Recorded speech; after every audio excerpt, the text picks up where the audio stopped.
incienso, copal, altarcito, luz, cristal. Vamos a sudar, mi bien, el calor del temazcal, abrirnos de par en par. Se va al amanecer, vamos a calmar el mar con el rezo del amor. Fueguecito bien hechor, eleva ya este pregón.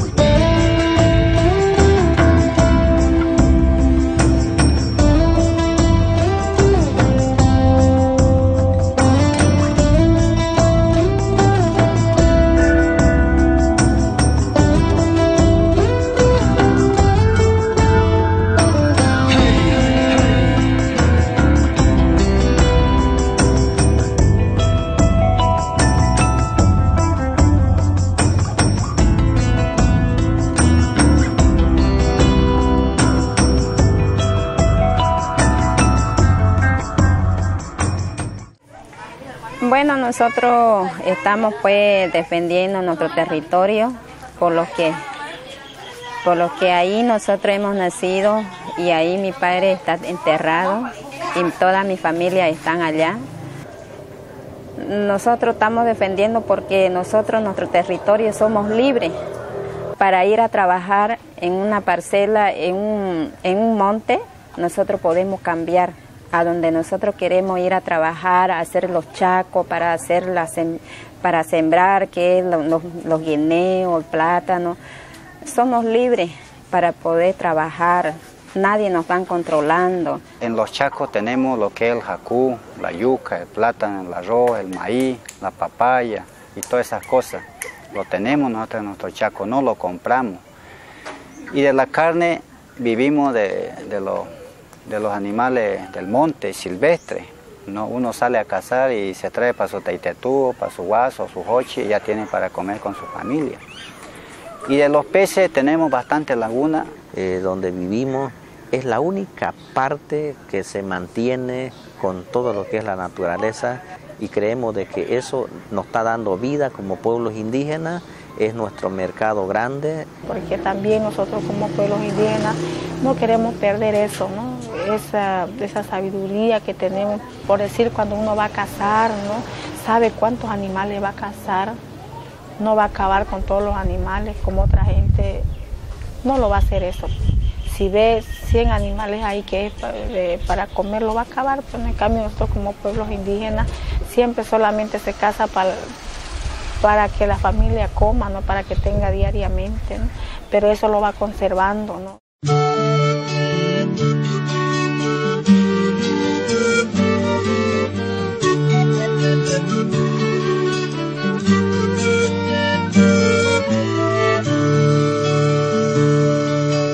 Vengo desde la selva, el bosque Chimán,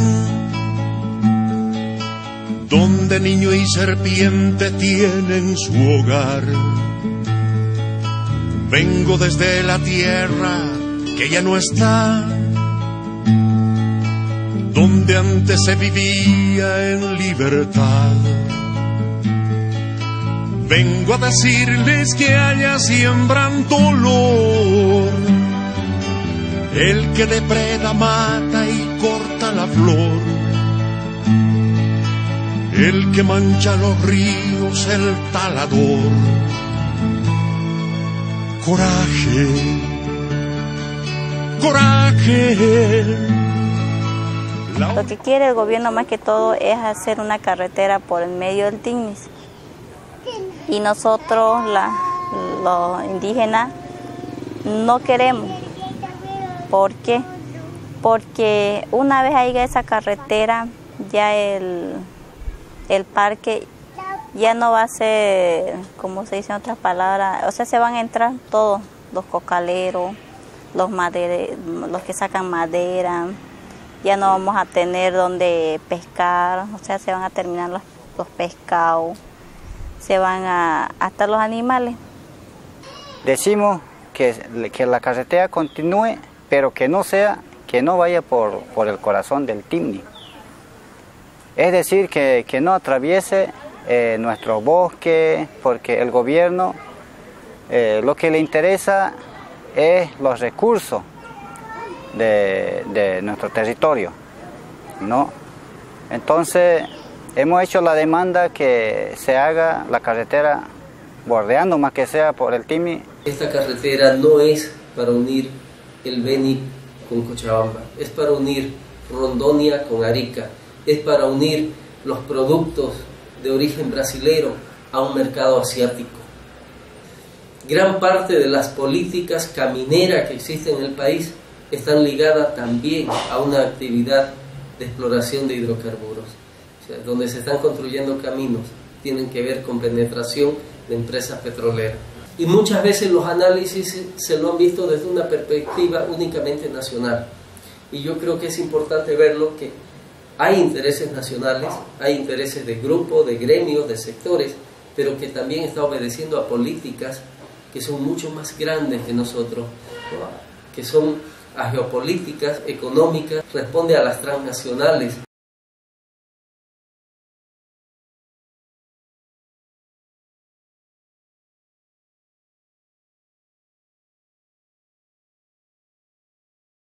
Si un caso la carretera pasaría por el Timni, lo único beneficioso van a ser los cocaleros, ¿no?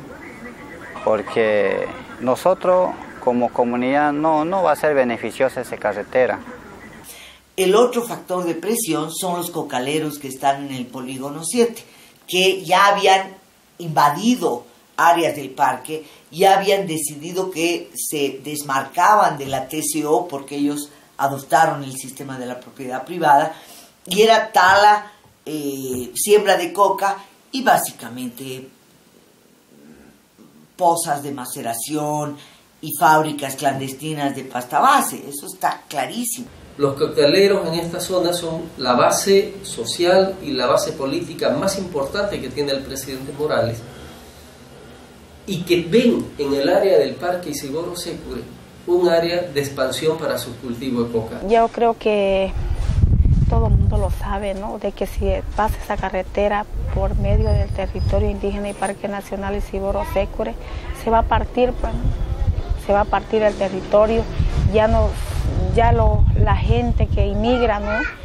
Los colonizadores se van a entrar, ya no van a ser los pueblos indígenas, o sea, la etnia Yuracaré, el Chimán, el Mojeño no va a ser dueño de esa tierra. Ya, quienes van a ser dueños van a ser otra gente, otros que tienen plata, como nosotros decimos, los que van a comprar esa tierra y de a poco van a ir despojando a los pueblos indígenas de ahí. Vemos y creemos de que esto sería la muerte de los pueblos indígenas, estos tres pueblos, tanto el pueblo Yuracaré, el pueblo Chimán y el Mojeño Trinitario.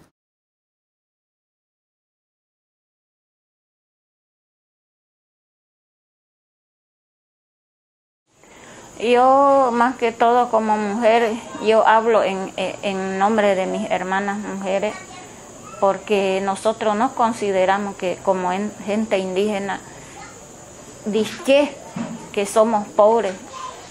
Eso es el punto principal, que el gobierno dice, disque supuestamente que somos pobres, que con esa carretera va a mejorar nuestra vida, va a erradicar la pobreza, vamos a tener un acceso de trabajo. Es mentira.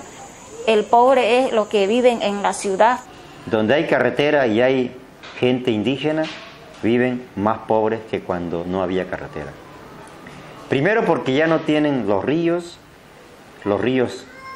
poco secos, los arroyos casi secos, no hay pescado, ya no hay la selva ahí, todo es hecho pampa, ya no son ellos los que viven ahí, son otros. Si la carretera traza por el Timni, más bien nosotros vamos a llegar a ser pobres.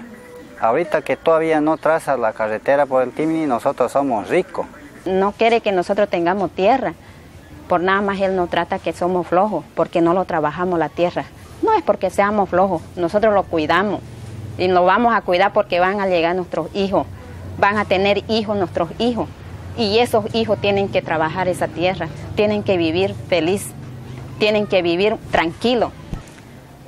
Que es nuestra carretera, es el río, que es nuestras movilidades, están las canoas, está el remo, están las cingas, con eso nosotros trabajamos. Allá nosotros no necesitamos nada, lo que es un peso. Uno cuando va allá, usted se olvida de llevarse 10 pesos o 100 para comprar algo. Allá nosotros mayormente lo tenemos todo. Mire, yo creo que yo no comparto con eso, ¿no?, que el gobierno dice, ¿no?, para superar la pobreza. Porque yo le digo, ¿no?, si bien él va y regala un motor, va y regala un auto, o bueno, qué sé yo, otra cosa, ¿no?, con eso no se va a hacer rico uno, pues, ¿no? Las máquinas se fregan, pero el territorio queda siempre ahí.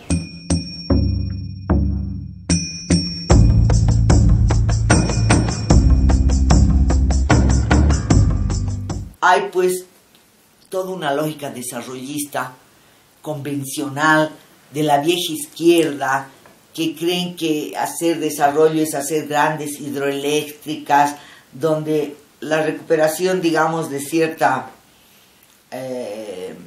cierto respeto por las formas económicas indígenas, por ejemplo, no pasó de ser retórica. Nunca realmente creyeron en que el mundo indígena podía generar algún tipo de forma propia de desarrollo, ¿no? Los gobiernos llamados socialistas están utilizando la propia estrategia de los neoliberales y de los colonialistas. Entonces incorporaron muy retóricamente, digamos, estas cuestiones y el tema ecológico y de los derechos de la Pachamama y todo esto, ¿no? Pero por debajo había una visión desarrollista. Entonces en ese divorcio, en esa disyuntiva, yo creo que han ganado los desarrollistas. O sea, han visto que la fuente tan grande de recursos que es el gas, pues hay que seguir explorando y explotando y buscando, y Petrobras y otras empresas tienen intereses en el TIPNIS. Por lo tanto, una carretera les viene al pelo. A partir de que se aprobó la Constitución, ha habido un giro hacia buscar garantizar la actividad económica, el desarrollo en los términos clásicos, ¿no?, de mayor producción, mayor eficiencia productiva, en un modelo extractivista, hidrocarburo, minería, agricultura. Y eso es lo que estamos viviendo ahora, y en ese enfoque se han agudizado las diferencias con los indígenas de tierras bajas, que no están ligados al mercado, que no producen para el mercado, que no les interesa habilitar sus territorios y convertirlos en una fábrica de alimentos, que quieren sus territorios como espacios de vida y de reproducción sociocultural. Tanto el capitalismo salvaje transnacional como el estatismo que tiende a la corrupción y a la burocracia son ineficaces en términos de sus propias propuestas de desarrollo, queda como opción la economía comunal.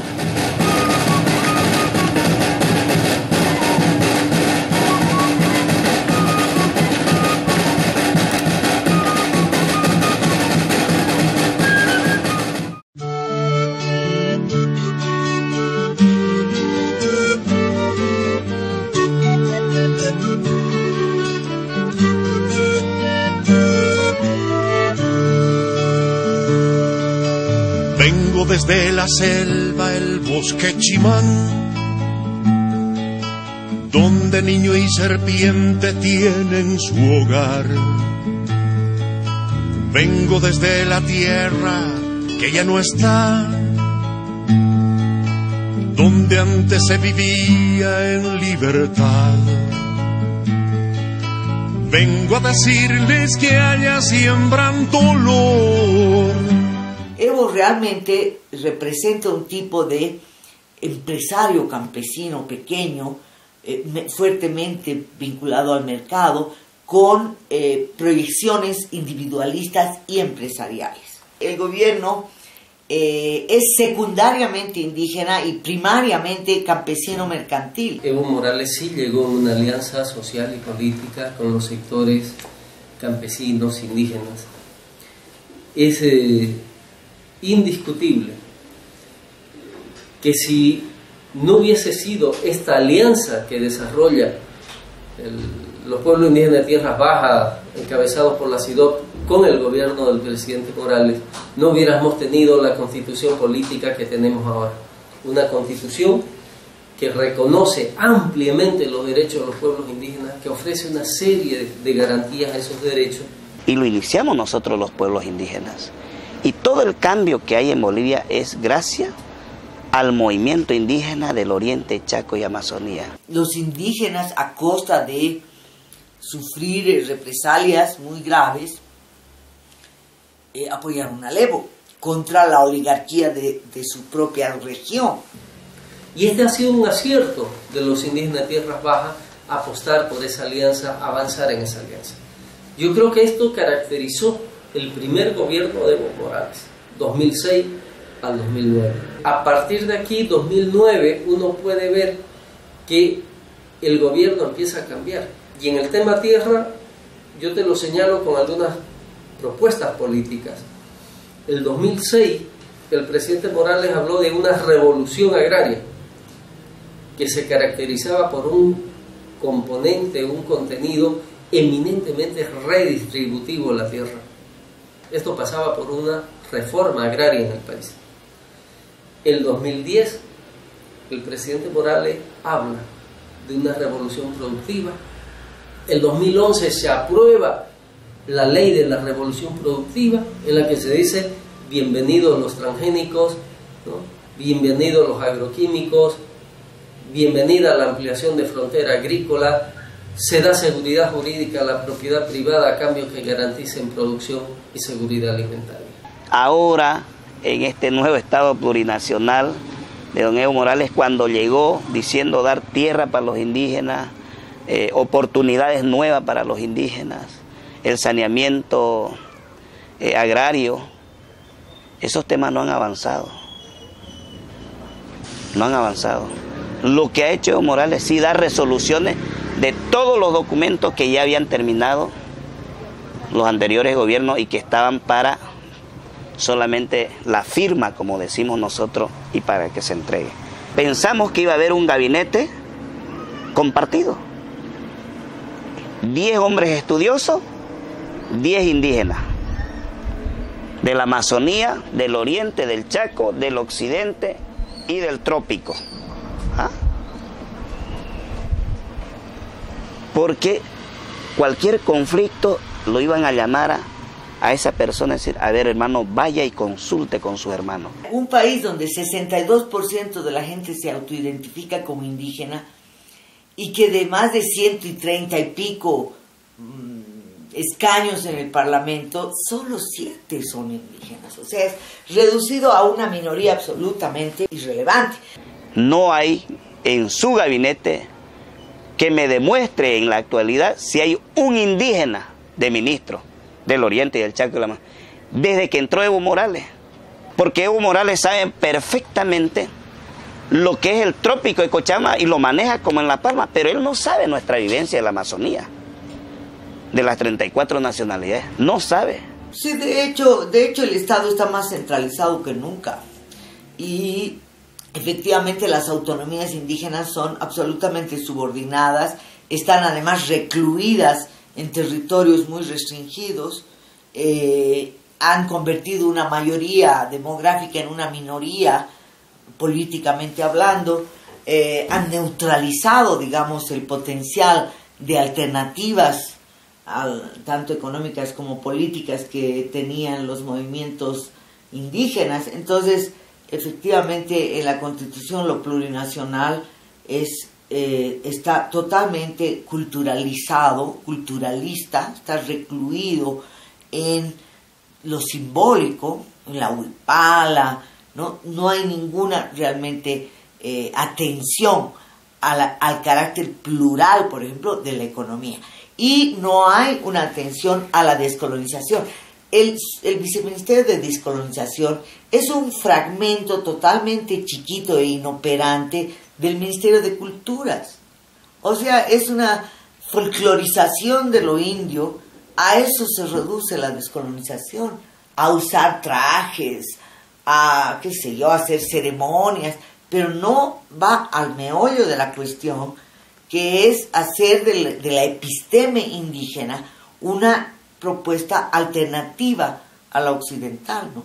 El gobierno del presidente Morales tiene una concepción de lo que es el Estado plurinacional, que pasa por un solo partido, por un solo programa, por un solo líder, mientras que los indígenas de tierras bajas creen que el Estado plurinacional se debe entender como una ensalada, como una huipala de programas que respondan a cada una de las naciones, como una huipala de rostros de líderes que responden a diversas naciones.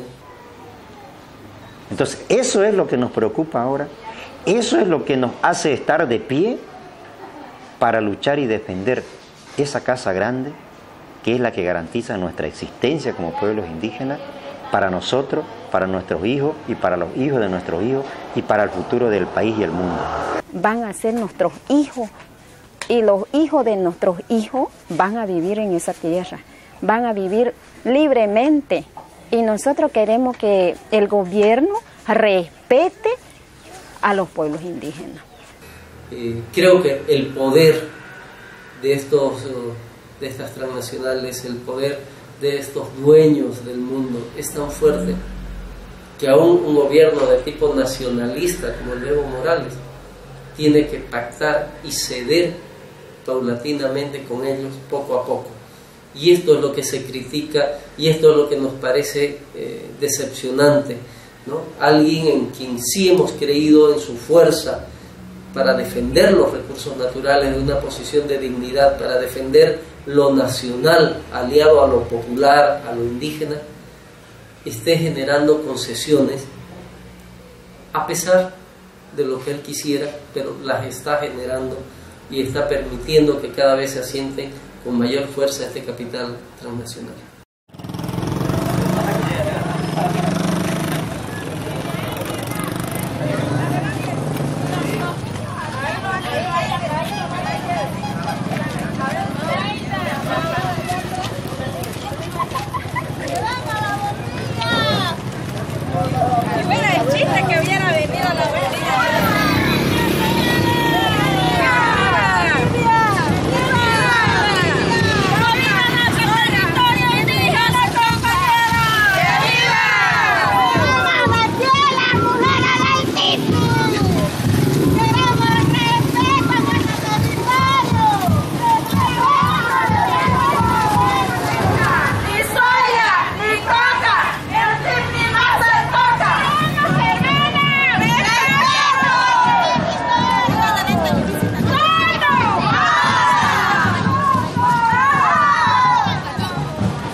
Con OAS lo firma el 2008. El 2011 se hace la marcha para exigir que eso se respete. El 2012 saca una ley de consulta, la ley 222. Y el convenio 169 dice que los gobiernos, antes de tomar medidas legislativas o administrativas, realizarán las consultas a los pueblos indígenas a través de sus instituciones representativas.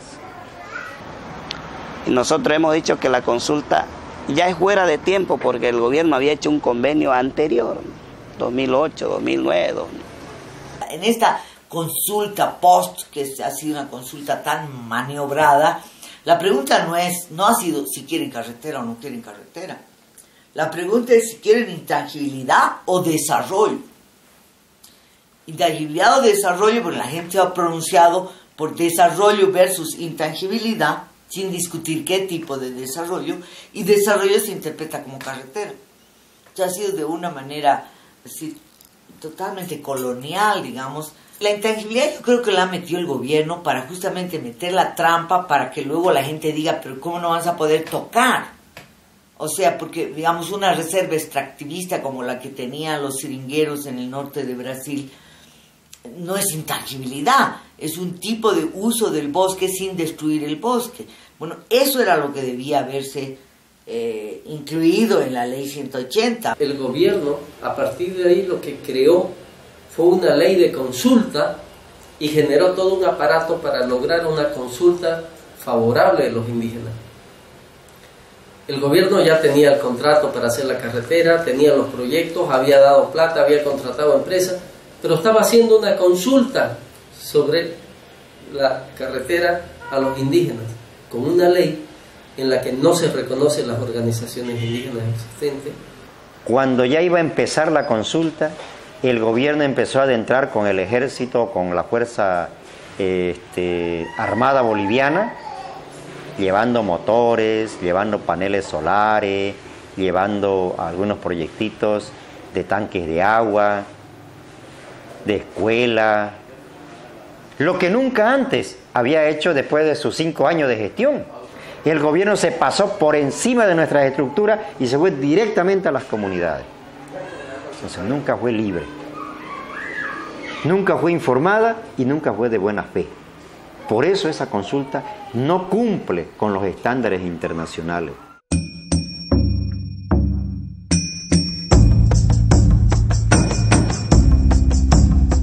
Yo creo que en este momento la resistencia a la carretera en el Tipni sigue siendo real, sigue siendo efectiva y siguen controlando el territorio del Tipni.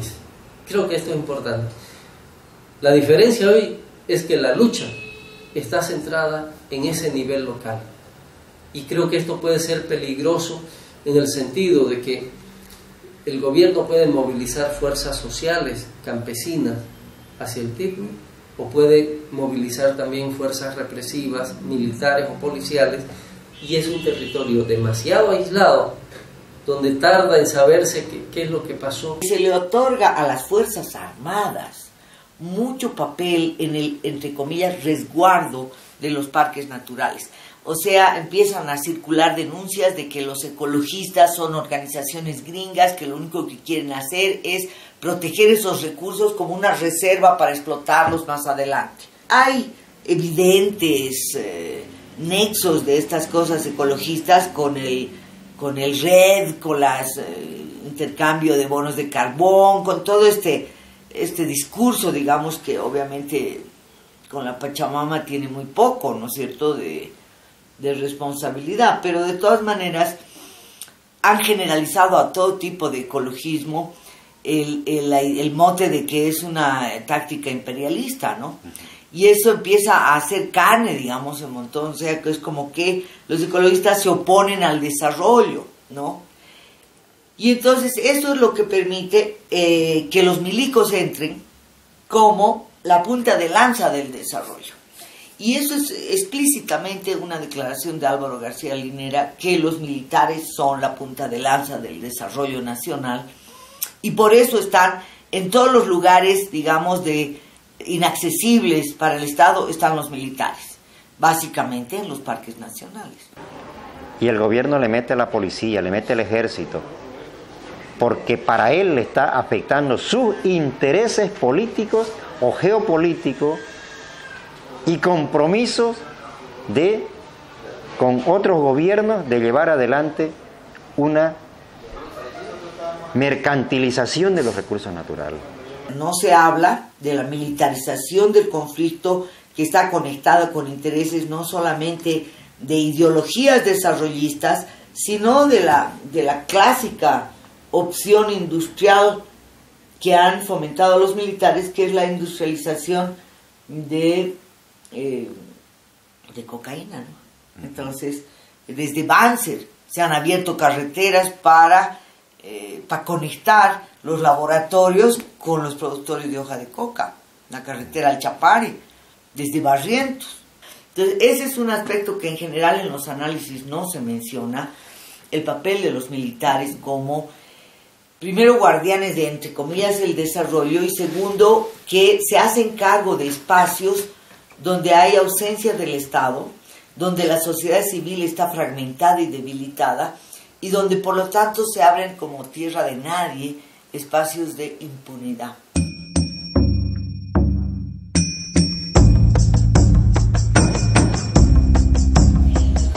A ver, hermana, muy buenas tardes al pueblo veniano, a todos los que nos están viendo, al pueblo boliviano. Estamos aquí nosotras las mujeres presentes, aquí de frente, nunca de rodillas. Están nuestros niños también aquí acompañándonos, hermanos. Aquí nos encontramos. Mira, yo creo que en el corto plazo la resistencia del TIPNIS va a lograr todavía conservar su territorio indígena. Sin embargo, hacia mediano y largo plazo, con Evo Morales o sin Evo Morales, creo que el modelo extractivista que se ha impuesto en la región, porque no es en Bolivia, nos está arrollando, ¿no? El modelo brasilero nos ha enganchado a nosotros y nos lleva como el último vagón, pero nos lleva. Y las élites bolivianas creen que además esa es la única posibilidad de desarrollo que nos queda en Bolivia, colgarnos de esa locomotora brasilera. Hermano, mientras vivamos nosotros, hermano, vamos a defender nuestro territorio, vamos a defender nuestros derechos, vamos a defender... Yo creo que lamentablemente, a mediano y largo plazo, el horizonte que estamos viendo es de asentamiento de un modelo totalmente extractivista, profundización de él. Lo voy a decir en el lenguaje del presidente Evo Morales: a la madre tierra le estamos chupando la sangre, le estamos sacando los huesos, nos la estamos comiendo, y todo en función del capital. No nos importa qué estamos haciendo. La madre tierra la estamos convirtiendo en la puta madre, y ese es el horizonte que yo veo adelante. ¡Viva el parque! ¡Viva los séculos! ¡Viva! ¿Cuándo? ¡Ahora! ¿Cuándo? ¡Ahora! ¿Cuándo fue?